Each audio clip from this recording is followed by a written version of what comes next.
ना एक भी रुपए खर्च करना, ना कोई आपकी दुकान होगी, ना कोई आपका सामान होगा, ना ही कोई आपका सेटअप होगा, फिर भी आप लाखों रुपए का बिजनेस खड़ा कर सकते हैं केवल और केवल अपने दम पर, जीरो से शुरू करके। मैं मजाक नहीं कर रहा हूं, ऐसा कई सारे लोग हैं इंडिया में जो आज के टाइम पे कर रहे हैं। ना केवल इंडिया में बल्कि अब्रॉड में और अदर कंट्रीज में भी ये चीज़ काफ़ी ज़्यादा पॉपुलर है।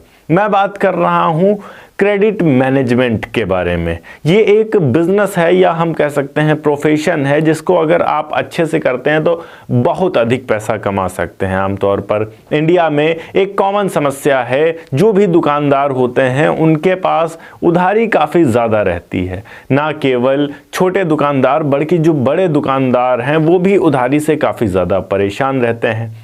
अब उनके पास दो ऑप्शन रहते हैं, या तो भाई उधार जिनको जिनको दे रखा है उनके घर घर जाकर वो पैसे लेते रहें या उनको कॉल करते रहें कि भाई पैसे मोड़ जाओ, वापस दे जाओ, या फिर वो अपनी दुकान संभाले। और जो बड़े दुकानदार होते हैं उनके पास इतना समय नहीं होता है कि वो पैसे कलेक्ट करते रहें, जिनको जिनको उधार में सामान दे रखा है उनसे पैसे लेते रहें। तो वो रखते हैं प्रोफेशनल्स, जिनको वो अपना अकाउंट मैनेजर या गल्ला मैनेजर एक तरीके से कहते हैं। गल्ला मैनेजर नाम के होते हैं, बाकी सब कुछ वो खुद ही देखते हैं, पर जिनको वो अपॉइंट करते हैं वो जो उधारी के पैसे होते हैं उनको लाने का काम करते हैं, रिकवर करने का काम करते हैं। अब यहाँ पर कुछ मारपीट भी नहीं करनी होती है किसी से, ऐसा भी नहीं है कि जाकर सीधे मारने लगे, पीटने लगे, तुमने उसका पैसा नहीं दिया है वापस करो। नहीं, इसका एक सिंपल तरीका होता है कैसे करना है, क्या करना होता है इसमें, कैसे आप कांटेक्ट करते हैं दुकान वालों से, ये सारी की सारी चीज़ें हम जानेंगे। यहाँ पर हमारे पास सवाल ये भी आता है कि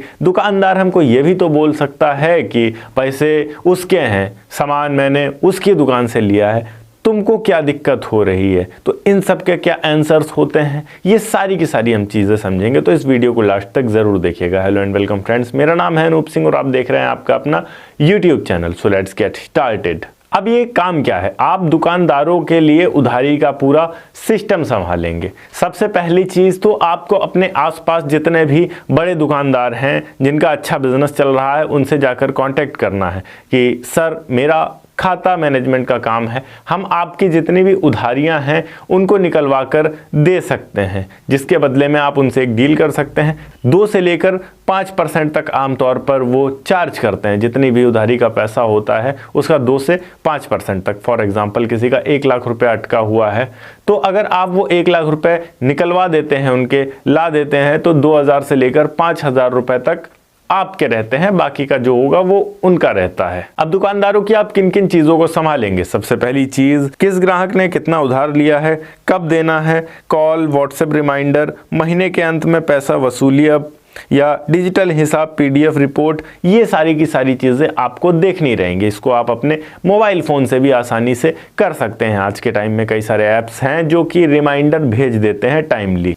अब ये चीज़ आप किन किन दुकानों पर कर सकते हैं, अगर इसकी बात करें तो आपके आसपास जो भी किराना स्टोर हैं, मेडिकल स्टोर है, डेयरी, दूध वाला, हार्डवेयर, कपड़े की दुकान, ढाबा या चाय वाला, इन सभी लोगों के पास उधारी की समस्या रहती है और इन सभी लोगों से आपको कांटेक्ट करना होगा। अब हमारे मन में सवाल आता है कि दुकानदार ये खुद क्यों नहीं कर लेगा, आखिर वो हमें क्यों अपॉइंट करेगा। बहुत सारे ऐसे दुकानदार होते हैं जिनके पास बहुत अधिक समय नहीं होता है, वो टकराव नहीं करना चाहते हैं, वो रोज दुकानदार से झगड़ा नहीं करना चाहते, उनके पास कोई प्रॉपर सिस्टम नहीं है। पर आप एक प्रोफेशनल हैं, इसको आप और भी ज्यादा बड़े लेवल पर लेकर जा सकते हैं प्रोफेशनल तरीके से, जिनमें आपको कुछ चीजें ऐड करनी होंगी, जिनमें व्हाट्सएप ऑटो रिमाइंडर रखना होगा, digital credit card local shops के लिए आप रख सकते हैं, मंथली सब्सक्रिप्शन आप शॉप वालों को दे सकते हैं 2000 रुपए तक में। इसके अलावा कमीशन आप रख सकते हैं या फिर फिक्स फीस रख सकते हैं कि हम आपकी उधारी निकाल कर लाएंगे तो इतने रुपए आपको देने होंगे हमको। अब बड़ा सवाल ये आता है कि अगर कस्टमर ने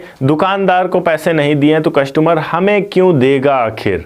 तो यहाँ पर ऐसा नहीं है कि आप उनसे लड़ाई करने जा रहे हैं या टकराव करने जा रहे हैं। ऐसा अगर आप करने की कोशिश करते हैं तो तुरंत पुलिस आपको उठाकर ले जाएगी और आपका जो बिजनेस है वो यहीं कि यहीं दब जाएगा, तुरंत खत्म हो जाएगा आपका बिजनेस।